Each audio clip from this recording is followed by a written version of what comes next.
Plant nutrient deficiency చదివినప్పుడు important nutrient వచ్చేసరికి nitrogen. Yellowing of leaves అంటే నైట్రోజన్ అంటాం, బట్ కేర్ఫుల్గా గమనించుకోవాల్సింది ఓల్డర్ లీవ్స్ ఎల్లోయింగ్ అంటే nitrogen, but younger leaves yellow అంటే మాత్రం సల్ఫర్ న్యూట్రియంట్ డెఫిషియన్సీ అవుతుంది. ఎందువల్లంటే నైట్రోజన్ అనేది ఒక మొబైల్ న్యూట్రియంట్, దానివల్ల మొత్తం నైట్రోజన్ ట్రాన్స్లోకేట్ అయిపోద్ది యంగర్ లీవ్స్కి. అప్పుడు ఫస్ట్ న్యూట్రియంట్ డెఫిషియన్సీ సిమ్టమ్స్ మనకి ఓల్డర్ లీవ్స్లో కనిపిస్తాయి. ఇప్పుడు వీటిని ఎట్లా మనం డెఫిషియన్సీని ఎలా కరెక్ట్ చేసుకోవచ్చు?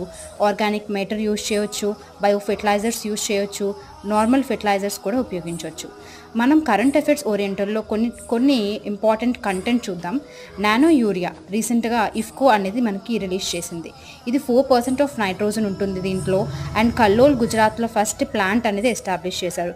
రీసెంట్గా బ్రెజిల్ కంట్రీలో కూడా పెడదామని అనుకుంటున్నారు. నాకు కామెంట్ సెక్షన్లో చెప్పండి, what is nano urea and urea gold.